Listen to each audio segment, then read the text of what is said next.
Nah, jadi kalau kita hitung 15 tahun misalnya pemakaian kubah ini, kalau kubah beton sudah 5 kali pengecatan.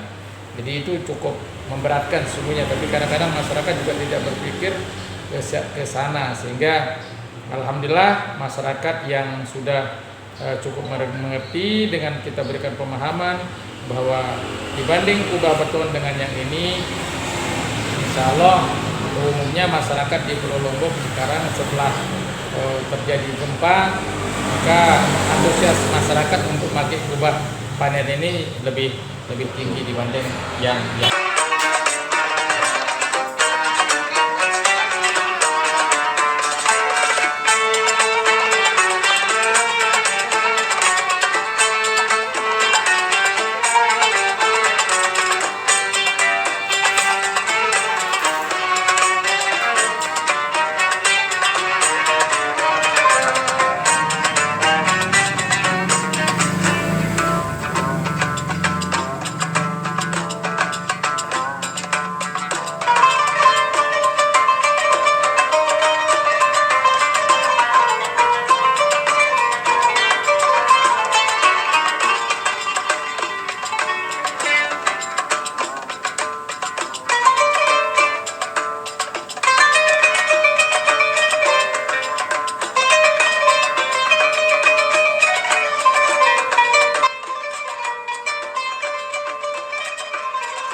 Melintasi jalur Jalan Raya Mataram menuju Selong Lombok Timur, tidak sulit untuk beristirahat sejenak dan menjalankan salat 5 waktu. Di sepanjang jalur itu, terdapat masjid-masjid yang dalam setiap waktu mengumandangkan azan dan bisa digunakan untuk menunaikan ibadah salat. Pesona religi itu menjadi bagian dari Pulau Lombok. Dengan penduduk yang mayoritas memeluk agama Islam, masjid-masjid yang terbangun tidak hanya di pinggir jalan, melainkan juga di tengah pedesaan. Semangat membangun masjid itu tidak pernah mengenal kata berhenti. Kenyataan itu tidak mengherankan, karena julukan sebagai Pulau Seribu Masjid sudah disandang Lombok sejak tahun 70-an. Julukan tersebut berawal dari kunjungan Effendi Zarkasi, Dirjen Bimas Islam Kementerian Agama pada tahun 1970, ketika meresmikan Masjid Jami' Cakranegara. Sebagaimana pengamatan orang-orang yang pernah berkunjung ke Lombok, ia terkesan melihat begitu banyaknya bangunan masjid sehingga secara spontan menyebut Pulau Lombok sebagai Pulau Seribu Masjid. Pada kenyataannya, jumlah masjid di Lombok lebih dari 1.000, bahkan lebih dari 5.000 masjid dan musala. Setiap hari selalu ada kesibukan jamaah membangun masjid secara bergotong royong. Sedikitnya ada 4.950 masjid dan 4.392 musala tersebar di NTB. Masjid-masjid yang terlanjur dibangun dengan posisi berdekatan tidak menjadi masalah, karena formula yang digunakan adalah salat jamaah bergantian terutama pada hari Jumat. Kecintaan pada tempat ibadah itu membuat bangunan masjid dengan mudah berdiri walau memerlukan biaya yang cukup besar. Bahkan ketika sebuah masjid direhab berkali-kali yang memerlukan biaya miliaran rupiah. Hal ini berjalan beriringan dengan kerelaan berinfak dari jamaah. Berbagai cara digunakan untuk mencari infak masjid. Selain dari jamaah di sekitarnya, juga dari kotak amal masjid. Dilakukan pula upaya menggalang dana dari pihak luar seperti para pengusaha swasta dan dermawan lainnya dan juga pihak pemerintah.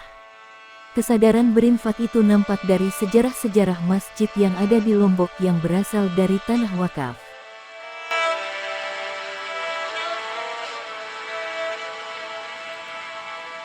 Bisa dibilang, hanya sebagian kecil tanah yang digunakan untuk pembangunan masjid merupakan hasil pembelian dari pihak lain. Kesadaran beramal yang sangat tinggi tidak hanya pada pembangunan masjid yang baru, melainkan juga dalam upaya rehabilitasi masjid.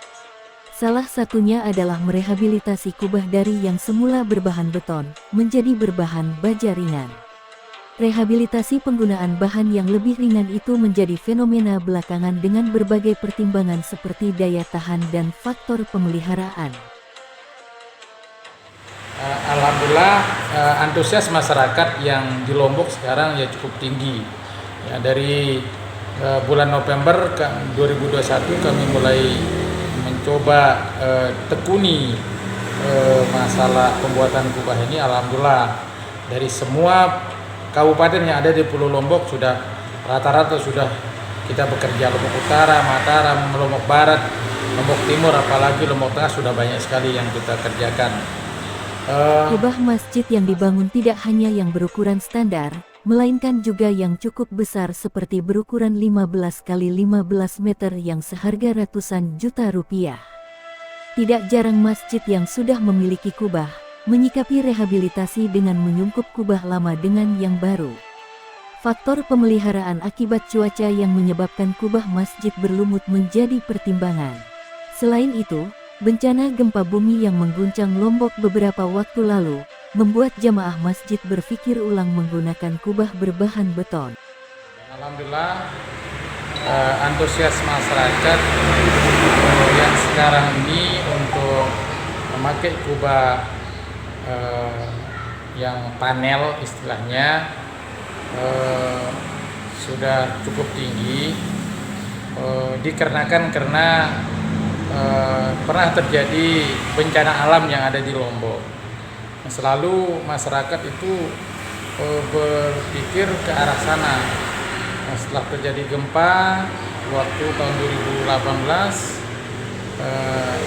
insya Allah di antara sekian panitia ada yang ikut langsung menyaksikan, dapat cerita bagaimana kubah beton yang sampai-sampai beberapa orang yang nyawanya hilang yang ada di Lombok Utara misalnya, dan beberapa kubah masjid yang pakai beton yang pecah retak, ya, sehingga kubah tersebut harus dihancurkan. Nah, sehingga dari pengalaman yang seperti itu oleh masyarakat, jadi masyarakat lebih banyak beralih berpikir bagaimana memakai kubah yang ringan. Ya, solusinya yang ringan harus kita pakai kubah yang panel, yang rangkanya kita pakai rangka pipa galvanis yang 1,5 in. Jadi ada beberapa hal yang bisa dilakukan oleh kawan-kawan kompetitor lain. Kalau kompetitor lain seringkali memakai yang rangkanya standar, jadi masih rangkanya yang dulu.